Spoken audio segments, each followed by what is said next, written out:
appreciate you putting the call out, George. And let's go to Ross and Claudia, BE1BA.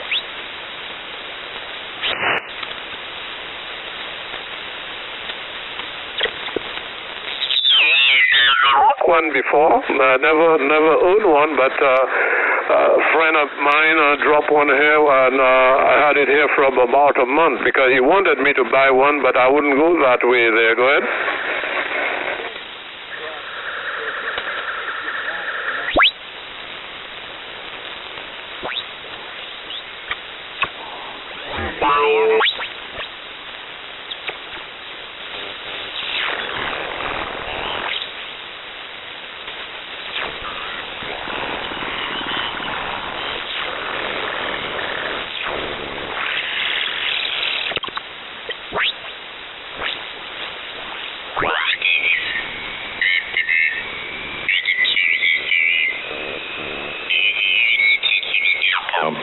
In just a second, I guess Russ wants to get out of there, so you must give him a report, I guess. VK1TX in the group W4WMT. Go ahead, Tex.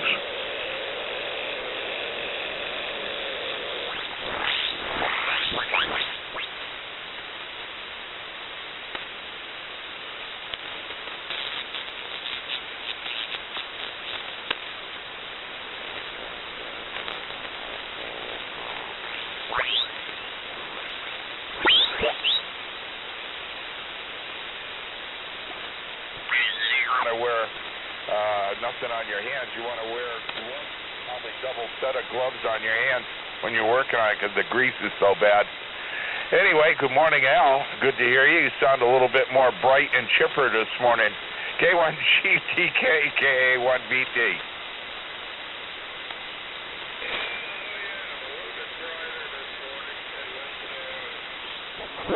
Which is the one, the predecessor to this L7 or an L7. But they're pretty expensive. They're running.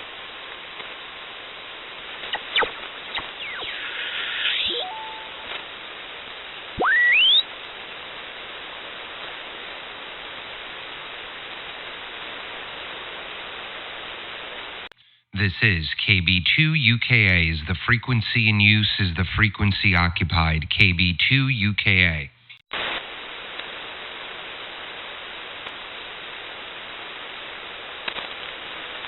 Is the frequency in use? KB2 UKA.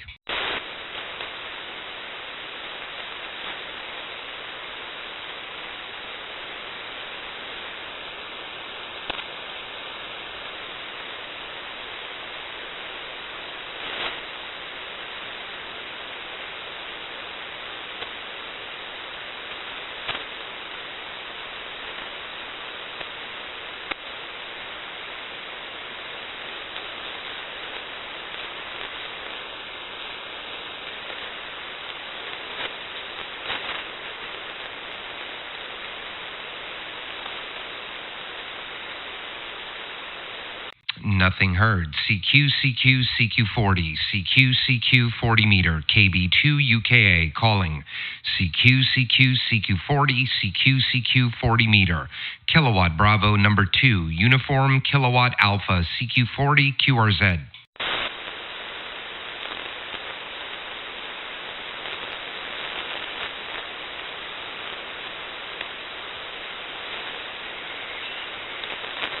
CQ, CQ, CQ40, CQ40, KB2 UKA, CQ, CQ, CQ40, CQ40, Kilowatt Bravo 2, United Kilowatt Alpha, good morning.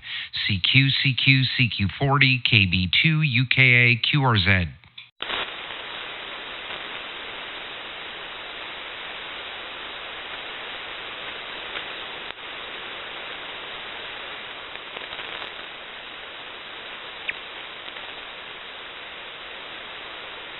CQ, CQ, CQ40, CQ40, CQ, KB2 UKA, calling.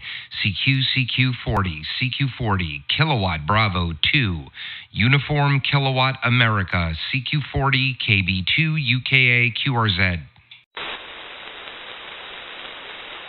Good morning, Kilowatt Bravo 2, Uniform Kilo Alpha, copy November 4, Quebec, November Tango. Good morning, Doug. Good morning, Art.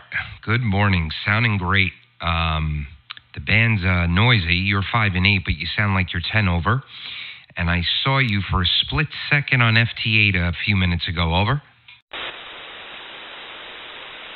Yes, Doug. Boy, you're booming in here. You're 10 over. Nice signal. I saw a flash or two at 15, perhaps, but boy, really good to hear you. Yeah, just doing the normal. Get up and enjoy a nice fresh cup of coffee and do a little FT8 to start off the morning. So I've been doing it about a week, and I actually enjoy it. It does get a little monotonous, and 2 hours flies by, and you feel like you've been in the shack 10 minutes. But it's pretty cool. Over.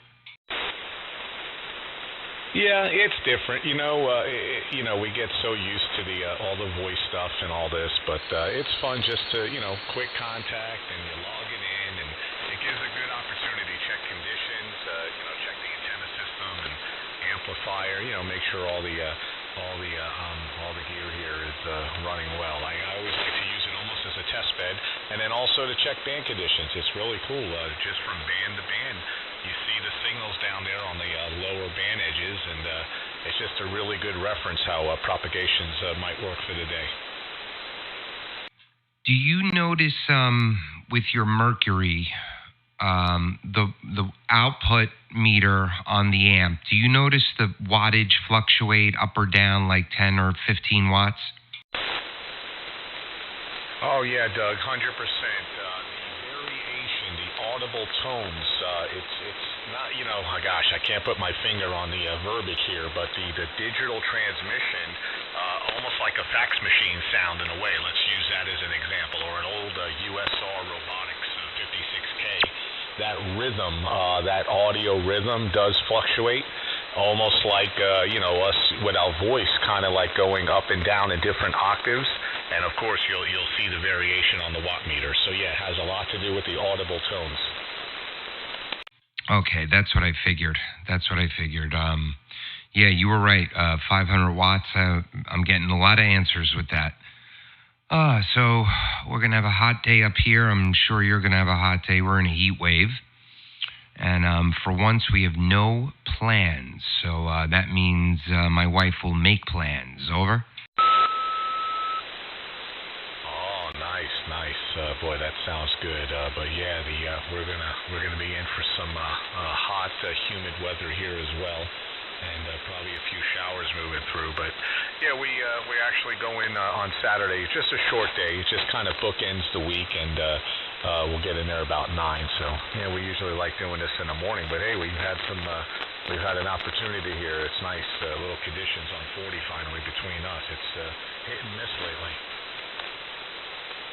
Well, it seems like since I got back from Florida, they've been the conditions have been pretty good.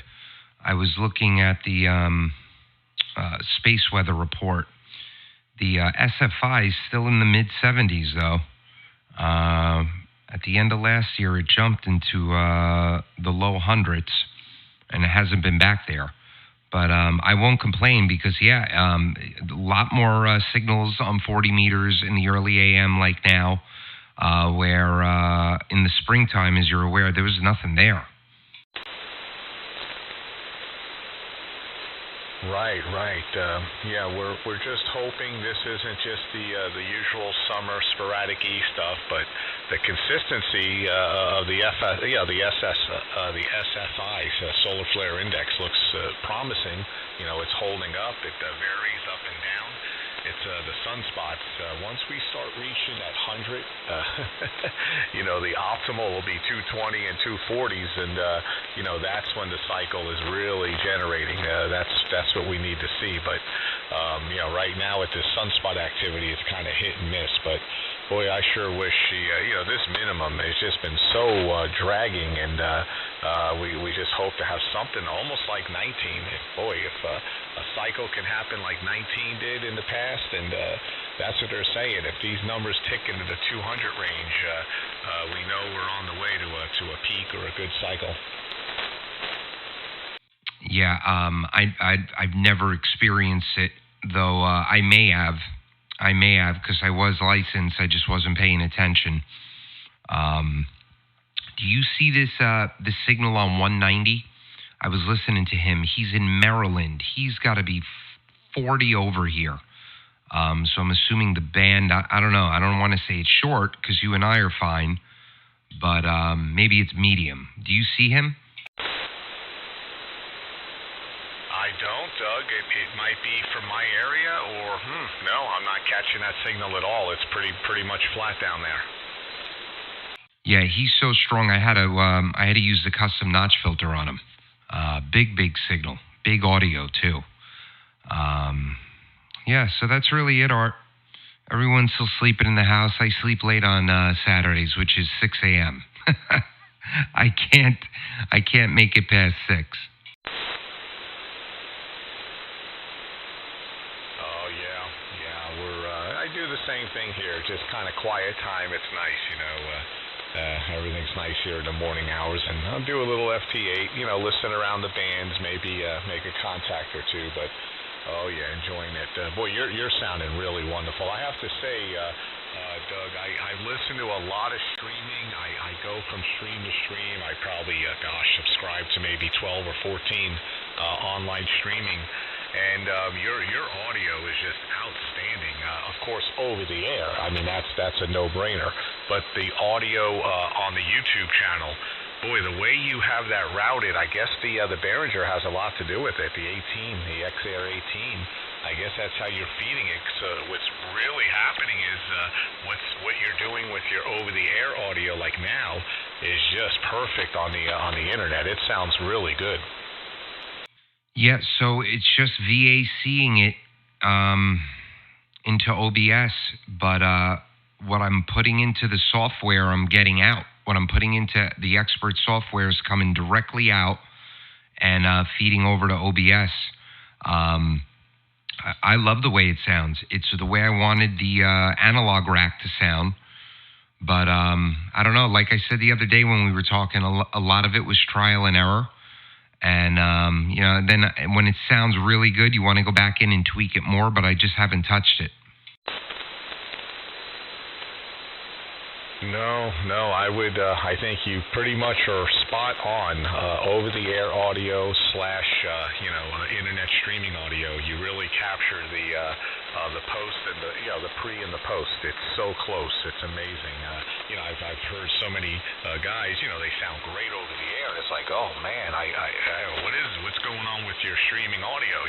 But there's a lot behind that. The science of it. It's great how you're doing it with the VAC and the Behringer, and then of course utilizing the sample too. The sample rate has a lot to do with it. You're probably 96K or more, but boy, it sounds good. I was going to ask about the Urban Beam. Is that up and coming, or maybe just a hold off after summer? Maybe wait for some nice fall weather or something. Over. Well, I have permission to work on it this weekend. I don't know if I want to go out there. Like you said, maybe at the end of summer. It's hot. And there is a possibility that we might upgrade homes and move within our town. So I was talking to my wife yesterday. I don't know if I want to go through putting it up just to rip it down 6 months from now.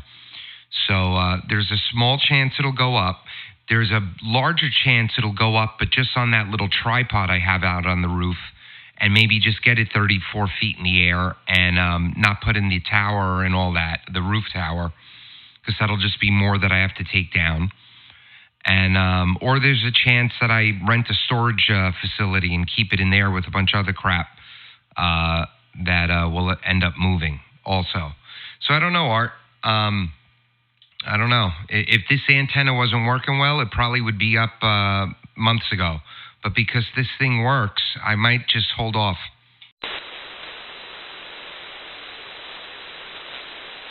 Yeah, I hear you. I understand. And especially the fact if possibly you're going to upgrade and shift homes, and why go through all that? Plus you want to unclutter too, right? less is more, especially when showing the home and all that. You want to, keep it all clean and streamlined, and all the clutter's gone. Like you said, storage, throw everything in storage, so you might as well. But yeah, okay. Well, I'll tell you, the vertical plays really well. And I think having the tuner, of course, where it should be, it's at the base of the antenna. I mean, that's optimal. So I think that has a lot to do with your signal, too. When you tune that vertical from band to band, and that 1500 watt tuner's right there mounted right at that vertical connection, that is really premier. Yeah, that does it. I've used tuners in the shack with verticals in other locations where I lived, and nothing's performed as well as this one. Nothing. And, as we're looking at houses, she knows what I want. I want an acre at least.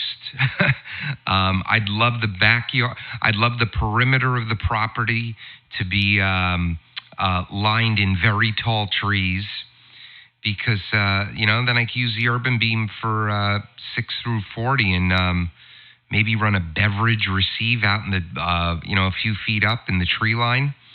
6-7 feet. And then I have a load of space for 80 and 160.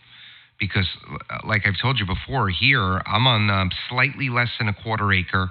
It's a long piece of property, but not wide. So I'm really limited on the wires.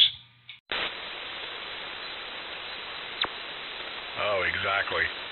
KB2 UKA and 4QNT. Yeah, well, when you guys start searching, you let the realtor know that, you want that acre, and of course about 75 foot back from the home. You want those 3 pine trees at least 87 feet. Without too many branches, all nicely trimmed, ready to go, and separated by, you want that one tree in the center, Teller, and then the other 2 out there about 200 feet apart from each, from the center, and, Teller, that's when you'll start buying. Yeah, and with those parameters, she'll bring us a house once a year. Oh, that would be a dream piece of property with those 3 trees like that, the huge pines like that. Oh, boy, what you can do. Unbelievable. I can only imagine the loops and the doublets and the delta loops and the curtains, and you can do all kinds of stuff with trees like that. See, what I'm picturing is a detached garage, a big one. And I'm thinking delta loop, like a sloping delta loop where it slopes down to the feed point that's maybe 40 feet in the air, but the other corners are 100 feet or 80 feet. And and those would be far away from the garage. So then everything could slope in, and then I could feed it right there and bring it down into the shack. Oh yeah, marine style pulleys and all the good stuff to just come down when you have to do a little maintenance and get it right back up with the messenger lines, and that's actually what you just described is Tyler KA0KA out in Fort Collins, Colorado. That's how he has his set up. He's got that 85-foot tree back there, and then another one pretty close next to it. And he pretty much runs the low level, the connection point, the ladder line connection at the almost ground level, like 10 feet above the air. But then it has that like 45-degree slope, and it just starts going up to the highest point, a big loop like that. So that's the way to do it. We can only dream, Art. I got a few stocks. If they just pop, I'll do a cash purchase. Yeah. All right, well, Doug, I'm happy we caught up here a little bit on 40. It's been a little while since we've had some conditions, so I'm going to go fill up the cup and do a couple things and almost get ready to go here. I'll probably leave about 8:15, 8:30 or so. Just maybe a little breakfast. So, hey, make some more here. See what you can drum up and keep the streaming going. So, good to hear you. And let's make reference to, I heard Alex the other day, about what's happening down there and the jamming on 40 meters here from 7110 through 7170, and unbelievable what's happening. And I sure hope people wake up to this and realize, I mean, I used to live in South Florida, so I know, 95 miles away what was going on down there through the 4 decades, all the reports and news and Marriott boat lift and everybody coming over and, getting out of that crazy hellhole. And I just hope they become free. It's just, it should happen. It really should. But for them to block like that, block transmissions and receive and run those signals like that down there on the island is crazy. Also did the Kiwi SDR, where they do have that direction finding thing between all the receivers that link up. And sure enough, put up 5 of them, hit the track, and right there, the red spot right through Cuba with those signals. So unbelievable. I'll listen out 73 KB2 UKA and 4 QNT. Yeah, it's horrible, and our response is horrible. I wish the people there would have done this 2-3 years ago. They'd be getting a much different response from us. Even this morning, right now, I'm looking, I looked before I went on FT8, there are 3 signals that sound like jamming signals. They're scattered pretty much, I don't know, maybe 5 kcs apart. I see one on 150, one on 155, and one around 160. And they're just constant. They're not a carrier. They're not an AM carrier, but they're just a constant signal. I don't know if you see those. Yeah, and you're right, because all of a sudden I notice a lot of Cuba transmissions as well for FT8, which is rare. I mean, I get 1 or 2 occasionally, but all of a sudden this morning there's like a lot of them coming through, and yeah, and then all right, and then what you're saying now all of a sudden these constant jamming looking signals. So yeah, they're really trying to keep the influence out, and that's what it's all about, obviously, with the jamming. Yep. All right, my friend. I'm going to get out of here, too. I hear pitter-patter upstairs. But as I get older, it doesn't sound like pitter-patter anymore. Art, take care. I'll speak to you later, either here or on Signal. N4QNT from KB2 UKA 73. All right, Doug. All the best to you and your family. Enjoy. Have a great weekend, and we'll be in touch. N4QNT. Take care. This is KB2 UKA QRT.